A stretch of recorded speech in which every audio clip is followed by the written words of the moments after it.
સરકારી યોજનાઓની માહિતી મેળવવા સબસ્ક્રાઇબ કરો અમારી ચેનલ સંજુ માહિતીને।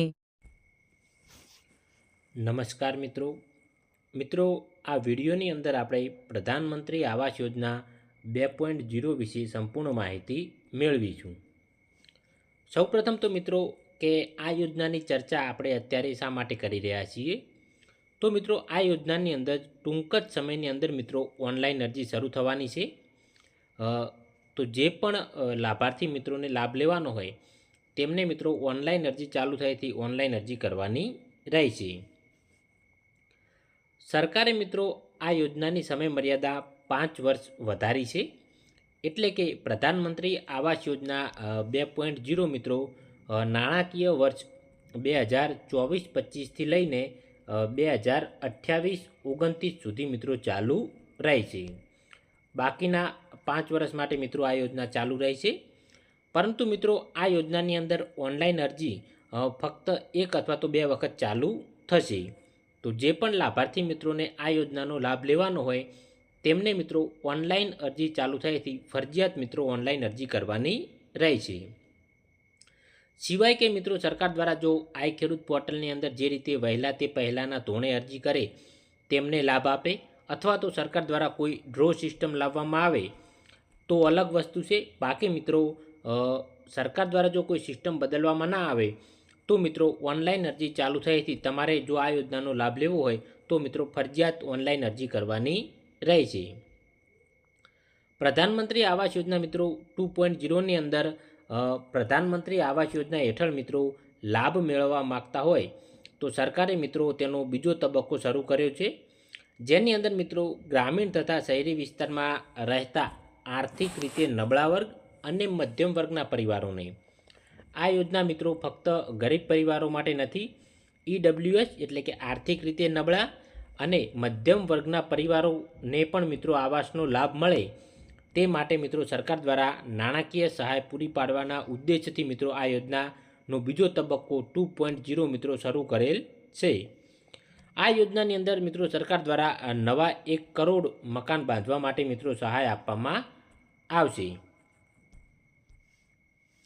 પ્રધાનમંત્રી આવાસ યોજના 2.0 રાજ્યના ગ્રામીણ તથા શહેરી વિસ્તારમાં વસતા ઘરવિહોણા લાભાર્થી તથા કાચા અને જર્જરિત મકાનમાં રહેતા હોય તેવા પરિવારોને પાયાની સુવિધા સાથે પાકું આવાસ પૂરું પાડવા માટે પ્રધાનમંત્રી આવાસ યોજના મિત્રો શરૂ કરેલ છે। ફક્ત એવું નથી મિત્રો કે ઘરવિહોણા લોકોને જ લાભ મળે, જેમને કાચું મકાન હોય તે મિત્રોને પણ આ યોજના હેઠળ મિત્રો સહાય મળવાપાત્ર થાય છે। આ યોજના મિત્રો સરકાર દ્વારા 2016ની અંદર શરૂ કરવામાં આવેલ હતી। અત્યારે તેનો બીજો તબક્કો એટલે કે પ્રધાનમંત્રી આવાસ યોજના 2.0 મિત્રો સરકાર દ્વારા શરૂ કરેલ છે। સહાયની વાત કરીએ તો આ યોજનાની અંદર મિત્રો કુલ સહાય 1,50,000 રૂપિયા મળવાપાત્ર થાય છે। 1,20,000ની સહાય મિત્રો તમને 3 હપ્તામાં મળશે। પ્રથમ તબક્કો એ મિત્રો 30,000 રૂપિયા આવાસ શરૂ થતાં પહેલાં એડવાન્સ રૂપે, અથવા તો તમે પાયાનું કામકાજ જ્યાં સુધી કરો, પાયા પ્લિન્થ લેવલ સુધીનું કામકાજ લાવો ત્યારે મળવાપાત્ર થાય। બીજો હપ્તો મિત્રો 50,000નો મળશે, જેના માટે તમારે લિન્ટલ લેવલ એટલે કે વિન્ડોસીલ લેવલ પર જ્યારે તમારું કામ પહોંચે ત્યારે તમને બીજો હપ્તો મળવાપાત્ર થશે। અને મિત્રો સંપૂર્ણ આવાસ પૂર્ણ થયેથી તમને 40,000 રૂપિયા મળવાપાત્ર થશે।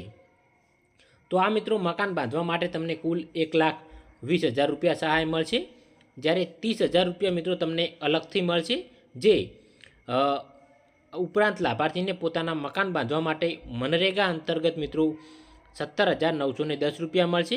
અને મિત્રો શૌચાલય બનાવવા માટે અલગથી મિત્રો 12,000 રૂપિયાની સહાય મળશે। આમ કુલ મિત્રો લાભાર્થીને 1,50,000 રૂપિયાની સહાય મળવાપાત્ર થશે।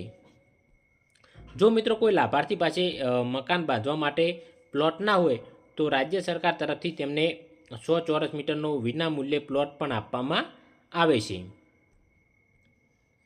હવે મિત્રો ઓનલાઈન અરજી કરતી વખતે તમારે રજૂ કરવાના કાગળો, સૌપ્રથમ મિત્રો જેના નામે અરજી કરવાની હોય તેનું આધાર કાર્ડની જરૂર પડશે, રેશન કાર્ડ, જાતિનો દાખલો, આવકનો દાખલો, આધાર કાર્ડ સાથે લિંક હોય તેવો એક મિત્રો મોબાઈલ નંબર, અને મિત્રો આધાર કાર્ડ સાથે લિંક હોય તેવી એક બેંક પાસબુક।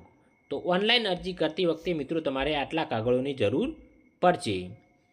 જો આ યોજના વિશે તમારે વધારે માહિતી જોઈતી હોય તો તમે પ્રધાનમંત્રી આવાસ યોજના 2.0 એવું લખીને મિત્રો સર્ચ કરશો તો પ્રધાનમંત્રી આવાસ યોજનાની ઓફિશિયલ વેબસાઇટ પરથી તમને મિત્રો વધારે માહિતી મળી રહેશે.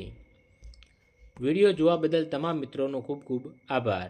સરકારી યોજનાઓની માહિતી મેળવવા સબસ્ક્રાઇબ કરો અમારી ચેનલ સંજુ માહિતીને.